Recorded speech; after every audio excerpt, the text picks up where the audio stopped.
Hello friends, welcome back to our YouTube channel Asis official. आज से हमारी टीम सीयूईटी प्रेप बूस्टर चलाएगी, जिसमें आपको सीयूईटी के physics, chemistry, maths, English and general test के 5 most important question answer series मिलेगी, जो कि आपको सीयूईटी प्रिपरेशन को बूस्ट करेगी। और आज हम फिजिक्स के 5 मोस्ट इंपॉर्टेंट क्वेश्चन आंसर का डिस्कस करने जा रहे हैं, और इसी तरह के हेल्पफुल कंटेंट के लिए हमारे चैनल से जुड़े रहे। Now let's discuss our first question. तो फ्रेंड्स, इस क्वेश्चन में बोला गया है कि एक लाइन चार्ज है या लाइन चार्ज है, और उस लाइन चार्ज के किसी भी r डिस्टेंस पर हमारे पास इलेक्ट्रिक फील्ड बताना है। ठीक है, तो किसी भी r डिस्टेंस पर इलेक्ट्रिक फील्ड क्या होता है? इलेक्ट्रिक फील्ड दो तरह का होता है, इलेक्ट्रिक फील्ड पैरेलल और electric field perpendicular line charge के लिए। और हमें ये थीटा पता होना चाहिए, तभी हम लोग बता सकते हैं। तो ये थीटा 1 हो गया, और अगर इसको हम लोग थीटा 2 बोल दें तो थीटा 1 और थीटा 2 हमारे पास दोनों 90 डिग्री होगा। क्यों? क्योंकि लाइन चार्ज और दूर जाते जाते ये एकदम परपेंडिकुलर हो जाएगा लाइन चार्ज, तो 90 डिग्री हो जाएगा। ठीक है, तो थीटा 1 थीटा 2 दोनों 90 डिग्री हो जाएगा, और 90 डिग्री होने की वजह से हमारे पास परपेंडिकुलर कंपोनेंट तो एग्जिस्ट करेगा, बट पैरेलल कंपोनेंट हमारे पास 0 हो जाएगा। क्यों? क्योंकि पैरेलल कंपोनेंट में cos theta 2 minus cos theta वाला टर्म्स आता है। जैसे इलेक्ट्रिक फील्ड पैरेलल क्या हो जाएगा, ये हो जाएगा k lambda by r cos theta 1 minus cos theta 2, ये वाला टर्म आता है। ठीक है, तो दोनों 90 डिग्री होगा, cos 90 0, तो ये पूरा 0 हो जाएगा। और इलेक्ट्रिक फील्ड परपेंडिकुलर क्या आएगा? Electric field perpendicular is equals to k lambda by r और sine theta 1 plus sine theta 2। ठीक है, थीटा 1 थीटा 2 दोनों 90 डिग्री है, तो इलेक्ट्रिक फील्ड परपेंडिकुलर हो जाएगा हमारे पास k lambda by r into 2 sine 90। ठीक है, तो ये हो जाएगा 2 k lambda by r, which is our option number 4। कैसे? के को हम लोग क्या लिखेंगे? 1/4 pi epsilon 2 lambda upon 4 pi epsilon naught into r. यहाँ से हमारे पास आ जाएगा ऑप्शन नंबर 4। तो हमारे पास option number 4 is the right answer. Now friends, दूसरे क्वेश्चन हम लोग डिस्कस करते हैं। तो इस क्वेश्चन में बोला गया है कि एक -q चार्ज और एक +4q चार्ज, -q चार्ज और +4q चार्ज +4q चार्ज एक सेपरेशन r पर रखा गया, और पूछ रहा है कि कहाँ पे हम लोग थर्ड चार्ज रखें ताकि पूरा सिस्टम हमारे पास इक्विलिब्रियम में आ जाए। तो हम लोग जानते हैं कि थर्ड चार्ज कहाँ रखना है। थर्ड चार्ज रखना पड़ता है लाइन जॉइनिंग द चार्जेस और आउटसाइड द स्मॉलेस्ट चार्ज, क्योंकि दोनों अलग अलग पोलैरिटी के चार्जेस है। ठीक है, तो यहाँ पे -q है और यहाँ पे हमारे पास +4q होगा। ठीक है, तो हमारे पास थर्ड चार्ज कहीं ना कहीं हमारे पास यहाँ पे रखना पड़ेगा q। अब q कितने डिस्टेंस पर लेट से इसको x मान लेते हैं, और ये तो हमारे पास r डिस्टेंस है, इसको x मान लेते हैं और इसको r डिस्टेंस मान लेते हैं, और ये चार्ज पे हम इक्विलिब्रियम लाना है ना। तो हम लोग फोर्सेस को इक्वेट कर देंगे। ठीक है, फोर्सेस को कैसे इक्वेट कर देंगे? जैसे कि हम लोग मान लेते हैं कि ये 4q चार्ज और ये इसको +q चार्ज मानते हैं, तो दोनों में हमारे पास क्या होगा? ये 4q चार्ज और ये चार्ज एक दूसरे पर रिपल्सन फोर्स लगाएंगे ये, और -q और +q एक दूसरे पर अट्रैक्टिव फोर्स लगाएंगे F2। ठीक है, F1 और F2। तो यही हमारे पास F1 और F2 की वैल्यू निकालना है। तो F1 हम लोग कैसे लिखेंगे? ठीक है, F1 लिखने का तरीका हो जाएगा हमारे पास k q1 q2। k हमारे पास q1 हो गया 4q, और q2 हो गया जो हम लोग इस चार्ज लिए उसे अपॉन r प्लस x का होल स्क्वायर, तो r प्लस x का होल स्क्वायर। ठीक है, और F2 कैसे लिखेंगे? F2 लिखाएगा हमारे पास कैसे? ये लिखाएगा k -q into capital Q upon -q capital Q upon x square. ठीक है, और फ्रेंड्स अब इसे हम लोग इक्वेट करेंगे। तो F1 और F2 की वैल्यू देखते हैं,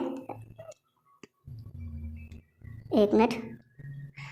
ठीक है, ना इसे अब इक्वेट करेंगे। ठीक है, तो F1 बराबर F2 हमें करना पड़ेगा इक्विलिब्रियम के लिए। तो F1 हमारे पास आया था k, F1 हमारे पास क्या आया था? k। ठीक है, 4q into capital Q upon r plus x का होल स्क्वायर, और F2 आया था हमारे पास k q into capital Q upon x square, यही आया था ना। k से k गया, q से स्मॉल q गया, और कैपिटल Q से कैपिटल Q गया। ठीक है, तो हमारे पास यहाँ पे क्या बचेगा? यहाँ पे बचेगा हमारे पास x upon r plus x का होल स्क्वायर बराबर 1/4। ठीक है, और इसे हम लोग सॉल्व करेंगे। अगर फ्रेंड्स इसे सॉल्व करने से हमारे पास आ जाएगा x बराबर r। ठीक है, x बराबर r। अब हम लोग देखते हैं ऑप्शंस की तरफ। तो पहला ऑप्शन बोल रहा है कि x separation r from -q on the extreme side of -q। तो ये बोल रहा है -q से r सेपरेशन पर -q के एक्सट्रीम साइड्स पर होगा इक्विलिब्रियम पॉइंट। तो हाँ, ऑप्शन 1 नंबर हमारे पास सही है। क्यों? क्योंकि ये x था और x की वैल्यू ही r आई है हमारे पास, तो हमारे पास ऑप्शन नंबर 1 सही हो जाएगा। ठीक है ना, let's move on next question. तो इसमें बोला गया the variation of electric field with respect to distance from centre of charge conducting spherical shell of radius r is given by. तो हम लोग जानते हैं कि अगर एक स्फेरिकल सेल है, तो सेल में हम लोग को इलेक्ट्रिक फील्ड वेरिएशन तो पता है कि सेल के अंदर इलेक्ट्रिक फील्ड क्या होता है? सेल के अंदर इलेक्ट्रिक फील्ड होता है k q r upon r cube, ये सेल के अंदर वाला होता है। और सेल पर क्या होता है? k q upon r square, और सेल के बाहर क्या होता है? Electric field is equals to k q upon r square, और ये कैपिटल R स्क्वायर होगा। ठीक है, तो अब हम लोग देखते हैं कैसे। तो सेल के जो अंदर इलेक्ट्रिक फील्ड है, तो electric field inside is directly proportional to small r। ठीक है, और इलेक्ट्रिक फील्ड शेल पर क्या है, इलेक्ट्रिक फील्ड सेल पर हमारे पास कांस्टेंट हो जाएगा, या मैक्सिमम बोल सकते हैं, इसको हम लोग मैक्सिमम बोल सकते हैं। और electric field outside is inversely proportional to r square.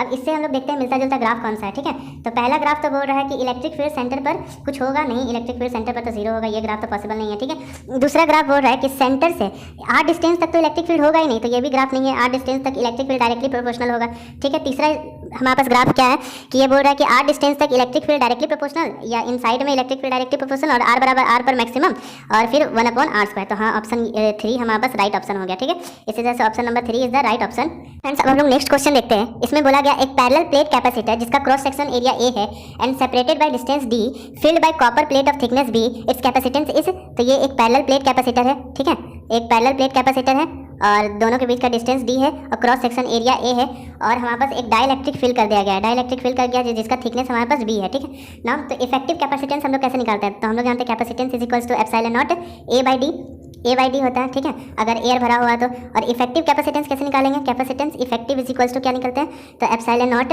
a upon जितना पार्ट में एयर है, तो b थिकनेस पे हमारे पास मेटल भरा गया, ठीक है, b थिकनेस में मेटल भरा गया, तो एयर हमारे पास कितना पार्ट में होगा, d माइनस बी में हमारे पास एयर भरा हुआ रहेगा, अपॉन क्या होता है यहाँ पे डाइलेक्ट्रिक कांस्टेंट ऑफ एयर जो कि होता है 1, ठीक है, प्लस और जितना थिकनेस का हमारे पास मेटल है upon dielectric constant of metal. क्यों, क्योंकि हमारे पास कैपेसिटर में क्या भरा गया है, कैपेसिटर में कॉपर प्लेट भरा गया है, तो कॉपर एक मेटल है और मेटल का डाइलेक्ट्रिक कांस्टेंट इनफिनाइट होता है, तो हमारे पास इफेक्टिव कैपेसिटेंस क्या आएगा, इफेक्टिव कैपेसिटेंस हो जाएगा हमारे पास epsilon naught a upon d minus b. तो ये हम इसी के साथ हमारे पास ऑप्शन नंबर बी सही होता है। Next question, the expression for torque experienced bye an electric dipole of a dipole moment p in an external uniform electric field is given by. तो इसका तो हम लोग सब जानते हैं कि टॉर्क क्या होता है, p cross e, dipole moment और इलेक्ट्रिक फील्ड का क्रॉस प्रोडक्ट।